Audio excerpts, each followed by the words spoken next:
అందరూ మంచిగా ఉన్నారా? ఇక ఎండాకాలం వచ్చింది, ఇక 4 వద్దులు అయితే బళ్ళు బంద్. ఇక అట్లాంటప్పుడు పిల్లలకి ఏం పెడతారు? ఏదో ఒకటి చేస్తూనే ఉంటారు. ఇంకా కావాలి, ఇంకా కావాలి. ఎన్ని చేసినా వాళ్ళకి జాలయి ఒడవది తీరది. మరి ఏదో ఒకటి చెయ్యాలి. అట్లా అనుకుంటామా? పిల్లల కోసమే కదా.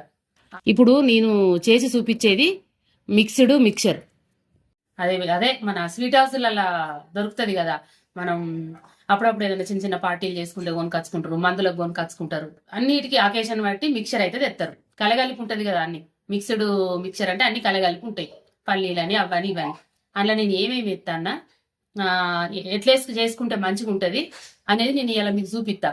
అరకిలో శనగపిండి, అరకిలో తీసుకున్నా. ఇక మీరు నేను కొలిసి మీకు చూపిస్తలేను. బియ్యపిండి మాత్రం ఇట్లా తీసుకున్నా, ఒక డబ్బెడు. ఈ అరకిలకు ఒక డబ్బెడు బియ్యపిండి కలుపుతాను. అయితే కారపూసలుతోని బోందితోని నేను ఈ మిక్చర్ చేస్తాను మీకు. ఇక ఇంట్లో వేసేటి చెప్తా ఏమేం పడతాయి అనేది. అన్నీ ఒక కొలత ప్రకారం తీసుకున్నా నేను. ఇగో ఈ డబ్బెడు పల్లీలు, ఈ డబ్బెడు పుట్నాలు, ఇగో ఇవి చాయ్ గ్లాస్తోని ఒక గ్లాసెడు మన దాల్మోటి పప్పు. దాల్మోటి రాత్రి నానబెట్టిన, పొద్దుగాల బట్ట మీద ఉల్లారబెట్టిన. ఇగో ఇవి పచ్చి బఠానీలు, ఇవి కూడా ఒక చాయ్ గ్లాసెడు. ఇప్పుడు ఇవి ఒక చాయ్ గ్లాస్తోనే తీసుకున్నా. ఇవి మాత్రము పల్లీలు పుట్నాలు మాత్రం ఈ డబ్బెడు తీసుకున్నా. అయితే ఇట్లా బట్ట మీద ఉల్లార పోసుకోవాలని నేను మీకు బట్ట మీద నుంచే చూపిస్తాను. దాల్మోటి అయినా బఠానీలైనా ఇట్లా బట్ట మీద ఆరబెట్టుకోరు. నీళ్లు అడిచినాక ఒక బట్ట మీద వేసి ఉల్లార పెడితే మంచిగా పదనిగ్గుతుంది. అదే ఎండిన బఠానీలు మనకు దుకాణంలో దొరుకుతాయి కదా, అవే తెచ్చుకొని రాత్రి నానబెట్టుకున్నా. మన శనగలు కదా నానబెట్టినట్టు ఇవి కూడా నానబెట్టిన. ఇవి కూడా గంతే. ఇవి ఉంటే వేసుకోర్రి, లేకపోతే లేదు. మనము మిక్చర్ తెచ్చుకుంటే మాత్రము ఇవి కనబడతాయి కదా మిక్చర్లా. అందుకోసమే నేను వేస్తా కాబట్టి మీకు చూపిస్తాను. ఇవి ఇప్పుడు నేను డబల్ గింజల పుట్నాలు తీసుకున్నా. మీరు ఒక వక్క ఉన్నాయి తీసుకున్నా ఏం కాదు, ఇట్లాంటివి అయినా ఏం కాదు. ఇవి ఉంటాయి అవి నా దగ్గర ఇవి ఉన్నాయి కాబట్టి నేను ఎత్తాను. ఇక ఇంకోటి, ఇగో ఇవి అటుకులు, దొడ్డ అటుకులు. ఎన్ని ఎత్తాను అనేది మీకు చూపిస్తాను. నేను వేయించేటప్పుడు మీకు అయితే ఇట్లా చూపిస్తాను నేను. ఇగో ఇంత ఓం వేసుకున్నా, ఇంత ఓం వేసుకోవాలి. ఇంత జీలకర్ర, ఏదేది ఎప్పుడు ఎత్తానో చూపిస్తా. పసుపు, ఇగో ఎల్లిగడ్డలు, ఇవి మూడు ఎల్లిగడ్డలు. ఇవి దీని ఊడిపోయినాయి కానీ 3 ఎల్లిగడ్డలు. ఇంత కరివేపాకు. ఇక కారము, మనకు ఉప్పు పడుతుంది. అవి నేను కలిపేటప్పుడు మీకు నేను చూపిస్తా ఎట్లేసుడు అనేది. చేసే విధానం ఎట్లనో ఇప్పుడు మీకు నేను చూపెడతా. ఇప్పుడు నేను పిండి కలుపుకునేంత సేపట్ల ఇది ఒక ప్యాకెట్ నూనె పోసి సిమ్ముకు పెడతా. పిండి కలుపుకునే వరకు నూనె కాలుతుంది. ఇగో ఇప్పుడు బియ్యపిండి పోసినాం కదా, ఇంత ఉప్పు వేస్తాను చూడుర్రి. అందాద కొద్దిగా. మళ్ళీ మనం వెనకసిరి మిక్చర్ కలిపేటప్పుడు వేస్తాము, ఇంకా ముట్ట అంత పడుతుంది. సైజు చూస్తా ఒకసారి కలుపుకోవాలి. తక్కువ ఉన్నా ఏం కాదు, ఎక్కువ అయితే బాధపడతాం. మళ్ళా అన్ని కారము మళ్ళీ ఉప్పు వేసినప్పుడు ఎక్కువ అవుతాయి. ఎందుకైనా మంచిది, తక్కువ ఉన్నా ఏం కాదు. ఇప్పుడు నేను ఒకసారి సైజు చూస్తా. సాల్ చేయి కట్టుకుంటా. ఇక నీళ్ళు పోసి పిసుకుతాను. ఫస్ట్ కారపూసలు చేసి వెనకసిరి బోందు కొడతా. ఇదే పిండి 2 రకాల పనిచేస్తుంది మనకు. 2 రకాలకు ఇదే పిండి మీరు మంచిగా చూడుండ్రి. బాగా నీళ్ళు ఒకటేసారి ఉమ్మరియద్దు, కారపూసలు కదా మంచిగా రావద్దా. లూజ్ ఉంటే మంచిగా వడయి రంధ్రాలకి వెళ్ళి, అట్లా అని గట్టిగా ఉన్నా వడయి. కొద్దిగా పసుపు ఎత్తన్న కలర్కు. ఇక పసుపు అందాద కొద్దిగా ఇంత వేసుకోండి, కలర్ కోసం. ఇది నేను నీళ్లు కలిపినాక వేసిన కదా, మీరు అయితే పిండి మీద వేసుకోరండి. మాట్లాడుకుంటా మర్చిపోయినా, నేను కలిపినాక మీకు చూపిస్తా. పిండి ఇంకా కలుపుడు కాలేదు. నేను చెప్పిన కదా ఇందాక పసుపు కదా మాట్లాడుకుంటా మర్చిపోయినా అన్నట్టు. ఇగో ఓమ ఎత్తన్న. ఇప్పుడు పిండిలో మీరు నీళ్ళు పోసి కలపక ముందు వేసుకోండి, నేను కలుపుతా ఇప్పుడు. అయితే మీకు ఇంకొక విషయం చెప్పాలి. ఇగో చూడుండ్రి, ఇంత రంధ్రాలు అయితే ఓమ గారది. ఇట్లాంటిది మీరు ఇటువంటి చిన్న రంధ్రాలు చేసుకోవాలి అనుకున్నప్పుడు ఓమ వేసుకోకూర్రి. ఈ బిల్ల చూడుండ్రి, ఇప్పుడు నేను చేసేది ఈ బిల్ల. ఇది కొద్దిగా పెద్దగా ఉన్నాయి రంధ్రాలు. ఇట్లాంటి బిల్లతో చేసుకున్నప్పుడు పిండిలో ఓమ కలుపుకోవాలి. ఇక ఇప్పుడు ఇంకా కలుపుతా. ఇంకా కలుపుడు కాలేదు, బాగా గట్టిగా ఉంది. ఇంకో నీళ్ళు పోసి కలుపుతా. ఇక గిట్లనే ఉండాలి. చూడు నేను చేయితో పడితే భక్ష్యాలకు గోధుమ పిండి కలుపుతాం కదా గట్ల. మనం బియ్య పిండి తక్కువ పోసినాం కదా, జిగురు ఎక్కువ ఉంటుంది శనగపిండిది. బాగా బియ్య పిండి కలిపితే కటుక్కుమంటాయి పండ్ల కింద. ఇప్పుడు నేను కలిపిన పిండిలోకి వెళ్ళి ఒక 3-4 గొట్టాలు కారపూసలు పోత్తా, మిగతాది బోందు కొడతా. మళ్ళీ ఒకసారి చూపిస్తాను నేను బిల్ల రంధ్రాలు. ఇక ఇప్పుడు పెడతాను. ఈ గొట్టంలో పెట్టేటప్పుడు నూనె రాసుడు అది ఇది అనేది ఏం లేదు. ఇలా నీళ్ళ పదన రాసుకున్నా ఏం కాదు, మనకు అందది. ఇప్పుడు నాకు అందది ఏళ్ళు గొట్టం సన్నం లేదా, అట్లా అని నూనె పెట్టాలి అనే అదేని కూడా ఏం లేదు. నీళ్లు బాగా పెట్టినా నూనెలో నీళ్లు పడి చిల్లుతుంది. నేను ఏదో మీకు ఇట్లా చూపించిన పదనలాగా. అయితే ఇక ముద్ద పెట్టేటప్పుడు ఇట్లా మనం పిడిసెల లెక్క చేసుకొని పెట్టుకోవాలి.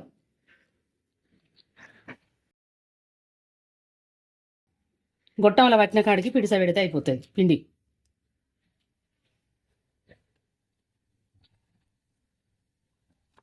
గట్టి ఉన్నదనుకో మళ్ళీ లూజ్ కలుపుకోరు. ఇప్పుడు నేను కలిపిన పిండి మీకు ఒక గొట్టం మనం కారపూస పోసినాక మీకు గట్టిగా పడుతుంది అన్నప్పుడు ఒక బొట్టు నీళ్లు కలిపి ఎట్లయితే జారుతుందో అట్లా కలగలుపుకోండి. ఒకసారి చూపిస్తా. ఇదే పిండిలో పోసి మంచిగానే పడతాను.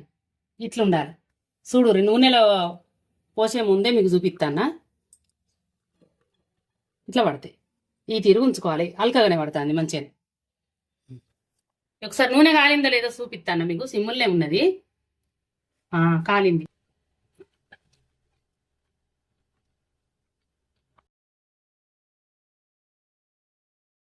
ఈ గొట్టం నిండా ఒకటేసారి ముకుట్ల పోయకూడదు. కింద కాలుతుంది, మీద కాలది కారపూస. ఇట్లా పెట్టుకోవాలి ఒక ప్లేట్ల పిండి కారపూస గొట్టం ఇలా పెట్టుకోవాలి ఒక ప్లేట్ల. ఎప్పుడు తిని ఒకసారి తిప్పి మరేస్తా. ఇట్లా అయితే మంచిగా కాలుతుంది. అలా ఒకసారి తిప్పుతానా. ఇప్పుడు ఇది తీసినాక స్టవ్ పెంచుతా, చల్లగా అవుతుంది కదా ఇక నూనె. ఇప్పుడు కారపూస కాలింది అని ఎట్లా తెలవాలంటే ఇప్పుడు ఉడకలు ఆగుతాయి. కలర్ కూడా మనకు కాలిన కలర్ కూడా కనబడుతుంది. ఇక తీస్తాన్న నిలిచింది ఇక.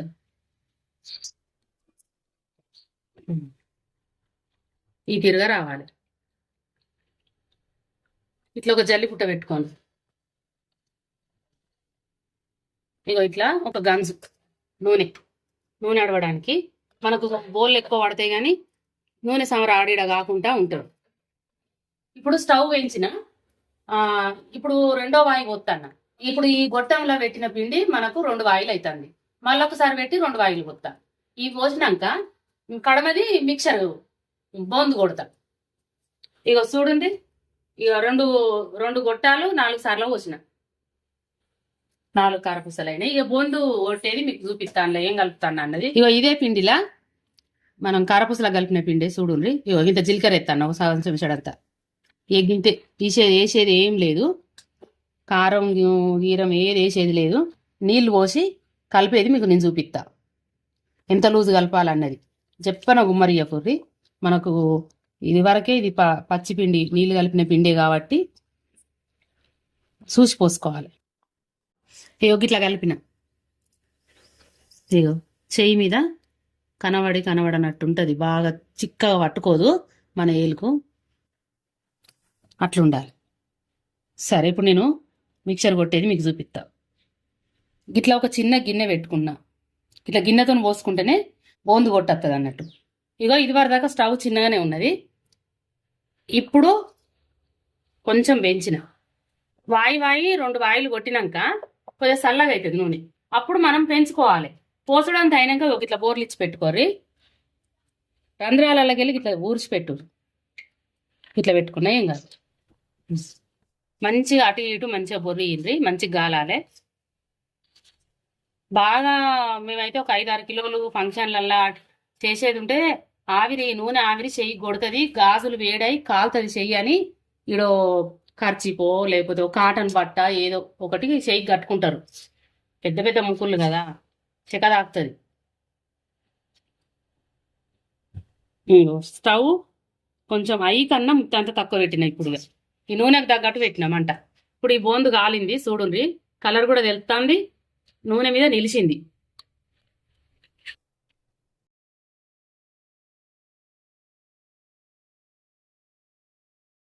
ఇక ఇట్లనే వాయనక వాయి బోందు కొట్టురి, పిండి అంతా అయిపోయాక కొట్టుకోరు. మొత్తం అయినాక నేను మీకు చూపిస్తాను. ఒత్తితే జల్లి మెత్తగా అనగది, అట్లా ఉన్నప్పుడే తీసుకోవాలి. ఇగో గలగాలు ఉండాలి ఇట్లా గలగల. మనం లడ్డుకైతేనే ఇట్లా ఒత్తితే మెత్తగా ఉంటుంది, మిక్చర్కి ఇట్లా గలగాలు ఉండాలి. ఇప్పుడు ఇదే నూనెలా ఫస్ట్ మనం పల్లీలున్ను పుట్నాలు వేయించుకోవాలి. ఇవి గోలిచినాక బఠానీలున్ను నానబెట్టిన బఠానీలు తాగిపప్పు అవి వేయించుతాం. ఫస్ట్ అవి వేయించినాం అనుకో నూనె చల్లగా అవుతుంది, ఎందుకంటే అవి నానినాయి కదా, అందుకే ఇవి వేయించుతా. ఇవి వేయించుడు ఈ రెండు అయినాక ఇదే వేడి మీద అటుకులు కూడా వేయించుతా. అటుకులు ఏ పాటు తీసుకుంటాను అన్నది మీకు చెప్తాను నేను. ఇగో పల్లీలు తీస్తాను, తీసేటప్పుడు సిమ్ముకు పెట్టుర్రి. అదే అట్లనే మంట ఉంటే మాడిపోతాయి, మనం తీసిన కొద్దీ అడుక్కున్నవి మాడిపోతాయి. ఈ చిన్నగా ఉన్నప్పుడే ఈ చిన్నగా పెట్టినా కదా ఇప్పుడు ఆ చిన్న మంట మీదనే పుట్నాలు వేయించుర్రి. పుట్నాలకు కూడా ఎక్కువ మంట అవసరం లేదు. ఇంట్లో పోతాను.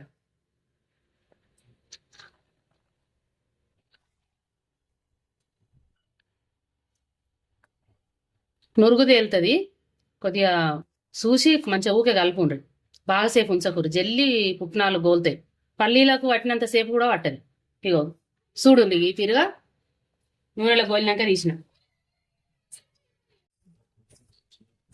ఇప్పుడు స్టవ్ సిమ్ముకు పెట్టిన, పుట్నాలు వేయించిన పల్లీలు వేయించిన.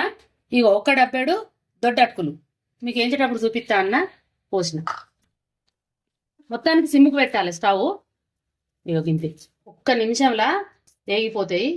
ఫుల్ మంట పెట్టద్దు, అట్లా అని ఎక్కువసేపు ఉంచద్దు, సిమ్ముకే పెట్టాలి.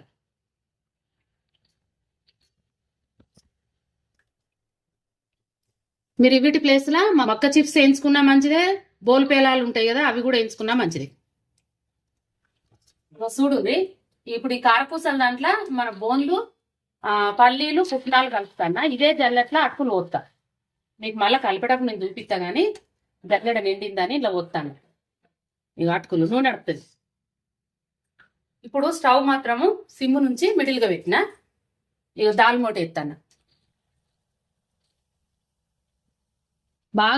బాగా మంట పెట్టకుండ్రి, ఇవి కూడా నిదానంగానే కాల్చుకోండి. మీద మాడిపోతాయి, లోపల కాలయి. ఇక ఇప్పుడు మీకు చూపిస్తాను నేను. ఇక ఇట్లా నూనె ఆగింది, బాగా మనం వేసినప్పుడు ఎట్లా నురుగు వచ్చింది అట్లా. ఇక ఇప్పుడు తగ్గింది అన్నట్టు, నిలిచి మామూలుగా నురుగు వస్తాను. నురుగు కూడా కాదు, ఇది బుడగలు, ఇక గలగల అవుతుంది. ఇది అటుకుల దాంట్లోనే వస్తాను జల్లెట్లా. కొద్దిగా చల్లగా అయినాక మీకు చేయి మీద నలిసి చూపిస్తాను. ఇక ఇప్పుడు బఠానీలు జాగ్రత్త పేలుతాయి, మూత పెడతాన్నా పటాకా లెక్క ఏగుతాయి, కొద్దిగా మిడిల్గానే ఉంచాలి మంట. ఒకసారి మనం వేసినాక ఏం చేయాలంటే మధ్య మధ్యలో బఠానీలు అటు ఇటు బొర్లించుకుంటూ ఉండాలి. బొర్లిచ్చేటప్పుడు మీరు ఏం చేయాలంటే సిమ్ముకు పెట్టుర్రి, ముఖం మీద పేలుతాయి అని చెప్తాను కదా. నేను ఇది వరకు మీకు చూపించే వరకు 2 సార్లు కలిపిన, ఇంకొక సేపు ఉంచితే ఇక వేగినట్టే. మూత పెడతాను. ఇప్పుడు మళ్ళీ కొంచెం స్టవ్ పెంచుతాను అప్పటోలి. ఇగో సిమ్ము కన్నా ముత్తంత ఎక్కువ. అగో చూడు రెట్లినత్తనే ఇక గోలిని. ఇప్పుడు స్టవ్ బంద్ చేయ, సిమ్ముకు పెట్టినా కదా, కరివేపాకు గోలియాలి. చూడండి అవి గలగలైనాయి. ఇక ఇట్లా గోలాలి. మన ఇది కలరు పల్లీలు ఏగుతాయి కదా, మాడనీయకుండా మంచిగా దూర వేయించుతాం కదా, గట్లనే నూనెలో ఇవి కూడా గట్లనే గోలించుకోవాలి. బఠానీలు కూడా ఈ మిక్సర్లోనే కొత్తాన్న. మీకు నేను దాల్మోటి చెయ్యి మీద నలిసి చూపిస్తా అన్న కదా, అయ్యో మాడిపోలేదు, పొట్టు తుక్కు లోపల గింజలు కూడా మంచిగా కాలినాయి. ఇగో కరివేపాకు, ఇక ఇది నేను కడిగి ఉల్లార పెట్టిన. పచ్చిగా ఇట్లా తీసి నువ్వు నీళ్ళకి వెళ్ళి ఎత్తే చిల్లుతుంది, ముందే ఉల్లార పెట్టి పెట్టుకున్నా. ఇప్పుడు స్టవ్ సిమ్ముకు పెట్టిన, ఇక ఆకేసి మూత పెడతా. ఇది మిక్సర్లోనే కలపకుర్రి, తీసి వేరే ఉంచాలి. ఇక ఇప్పుడు స్టవ్ బంద్ చేసిన. ఇక ఇదే గిన్నెలా ఎత్తాను. నాకు ఇగో 2 చెంచాల పచ్చి ధనియాలు వేయించినవి కాదు, ఇగో గీ చెంచాతో తీసుకున్నా. అదే మీకు ఎప్పుడు చూపించే చెంచే, సంతూర్ సబ్బుల చెంచే. ఇగో 4 లవంగాలు, మీకు చూపించిన ఎల్లిగడ్డలు. ఇగో ఇవి మొత్తం పొట్టు తీయద్దు, అట్టిగానే పాపిన ఇట్లా పొట్టు ఉండగానే కచ్చపచ్చ పట్టాలి. ఇగో ఇవి మెదిగినాక ఇవి వేసి మళ్ళీ ఒక్కసారి తిప్పుతా. ధనియాలు పట్టుకొస్తా, చూడుర్రి కచ్చపచ్చ పట్టుకొచ్చిన. ఇగో ఇంట్లోనే ఎల్లిపాయలు ఎత్తాను. కొంతమంది నూనెలో గోలి చేసుకుంటారు, ఇట్లా గోలనట్టు ఎల్లిపాయలు వేసినాక 2 సార్లు కలిపి తీస్తారు. అట్లా వేసే కన్నా ఇట్లా అక్కముక్క పట్టేస్తే మిక్చర్కి అంతా పట్టి వాసన మంచిగా ఉంటుంది, మన తింటే ఒంటికి పడుతుంది. ఇట్లా తిప్పుకుంటూ ఆపుండ్రి, మళ్ళీ ఒకసారి తిప్పుతా అంతే. ఒకసారి తిప్పి ఇట్లా తిరగంగానే మళ్ళీ బంద్ చేయరు. అయ్యో ఇప్పుడు మొత్తం కలం ఎదిగింది. ఇక చూడుర్రి, కారపూసలు చేయితోని ఒత్తుతాను. రెండు చేతులు కూడా చేయితోని ఇట్లా కలగలిపితే మంచిగా అవుతాయి. గింతే. ఇక ఇప్పుడు ఇంట్లో నేను అవి వేయించినవి కలుపుతా. ఇంట్లో బఠానీలు కలిపిన, పల్లీలు కలిపిన, మన పుట్నాలు కలిపిన, కారపూస, బోందు. ఇప్పుడు ఇగో దాల్మోటి ఉన్న అటుకులు పోస్తాను. ఉప్పు కారం వేయక ముందే మనము కలపాలి మిక్చర్ని అంతా.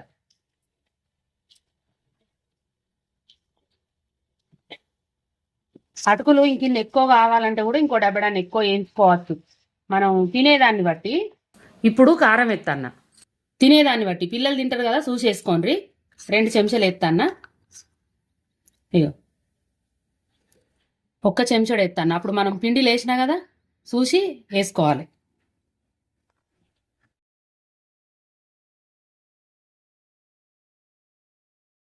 ఎల్లిపాయలను ధనియాలు పట్టిన ముద్ద కలుపుతాన్న. అయ్యో మరి ఇది నూనెలో గోలియలే కదా, ఖరాబ్ అవుతాయా, బూజత్తాయా అని అనుకునేరు. ఎల్లిపాయలు పచ్చి కదా అని. ఏం కాదు, దొడ్డు ఉండి గోలనట్టు ఉంటేనే మంచిగా ఉండేది. ఇప్పుడు ఇట్లా ఉంటే మంచిగా ఉంటాయి. ఇక ఇప్పుడు ఉప్పు కారం కలిపినాక ఎల్లిపాయల ధనియాల పేస్ట్ కూడా వేసి కలిపినాం కదా. అయితే ఇప్పుడు ఒకసారి సైజు ఉత్తా, ఉప్పు అయినా కారం అయినా ఇప్పుడు ఏమైనా తక్కువ ఉంటే కలుపుకోవస్తుంది. ఉప్పు చాలు, కొద్దిగా కారం పడుతుంది. ఇంకొక చెంచాడు. మీరైతే మీ తినేదాన్ని బట్టి పిల్లలను పెద్దవాళ్ళను అన్ని చూసుకొని వేసుకోరు కారం. ఇప్పుడు నేను మా వాళ్ళని చూసే వేస్తాను.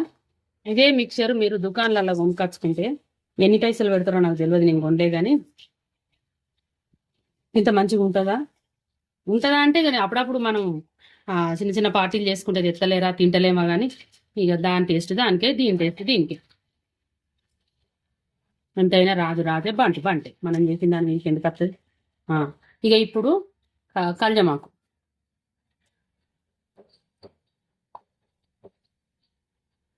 ఇక కల్జమాకు వేసిన, ఇక మీకు చూపించడానికి మీద చల్లిన. ఇక కలుపుతా. ఇక చాయ్ పోసుకున్నా, ఇక మిక్చర్ తింటా.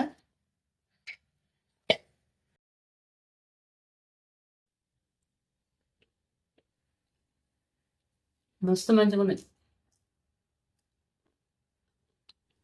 ఏం వంక పెట్టాలి, నేను ఏమున్నదాన్ని వంక పెట్టాలి ఏమని.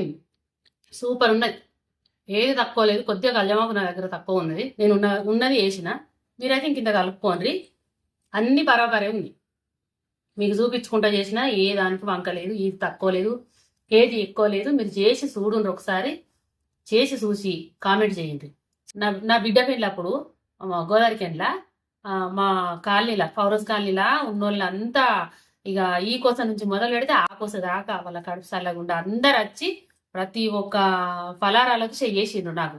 ఇగో ఈ మిక్చర్ ఇట్లనే చేసిన. ఇంకా ఇప్పుడు నా వీడియో చూసినాక అప్పుడు దివ్య పెళ్లికి చేసింది కదా, వదినమ్మ పెట్టింది అని అంటారు చూడండి. అట్లా చేసిన, సేమ్ ఇట్లనే చేసిన. ఒక ఏంది కలపలేదు, ఒక కారపూస ఒక్కటే కలపలేదు. కారపూస వద్దని ఒక బోందుతోని కలిపేసినాం. అప్పుడు నేను 10 కిలోలు చేసిన, 20 కిలోల లడ్డు చేసిన. ఇది వరకు మీకు నేను ఒక వీడియోలో చెప్పినట్టున్నా, నాకు సరిగా గుర్తొత్తలేదు కానీ చెప్పిందో చెప్పలేదో కానీ చేసిన. అప్పుడు ఇక ఎదుర్కొల్ల కాడి కానీ పిల్లకి సారెకు కూడా ఇదే ఇచ్చిన. ఇది ఒక తీరు. మా దాంట్లో కారపూసలు కూడా ఇస్తారు, 5 రకాల పలారాలు ఇస్తారు. సకినాలు, లడ్డూలు, అరిసెలు, కరిజెలు, కారపూసలు. ఏ కారపూసలు ఎందుకులే, ఇట్లా ఇస్తే కొంచెం స్టైల్గా ఉంటుంది, మంచిగా ఉంటుంది. ఇక పిల్లగానికి మళ్ళీ మనం మిక్చర్ కూడా ఎదుర్కొల్ల కాడికి పంపాలి కదా అని ఇక ఎట్లయితేంది అని ఇట్లనే మిక్చర్ చేసినాం అన్నట్టుగా. అటు అవుతుంది ఇటు అవుతుంది. మళ్ళా మనకు పాలకూరకు వేసినప్పుడు కూరలు పట్టడానికి వచ్చిన వాళ్ళకు అందరికి టిఫిన్. ఇక యాళ్ళ తప్పి పొద్దుగాల మనం టిఫిన్ తింటాం, వాళ్ళు చుట్టాలు వస్తారు కదా, యాళ్ళ తప్పి వచ్చినప్పుడు అన్నం కూర టైంకు తినకుండా వాళ్ళు కొద్దిగా అయినాక తింటామన్నా టీ పలారం ఇస్తాం కదా, ఇంత లడ్డు మిక్చరు టీ పోతాం కదా, అట్లా కాళ్ళ కింద కడుపు చల్ల పడుతుంది తినంగానే, కాసేపు ఆగుతారు అట్లా. అందుకోసం మేము పెళ్లిళ్ళకి ఇట్లా చేస్తాం. ఇంకా మీకు నచ్చితే ఇట్లా చేసుకోండి. ఇక నేను చేసిన మిక్చర్ మీకు నచ్చినట్టయితే చేసుకొని తినుర్రి. ఎట్లా వచ్చిందో కామెంట్ చేయండి, లైక్ చేయండి, సబ్స్క్రైబ్ చేయండి, తోటి వారికి నేర్పించండి.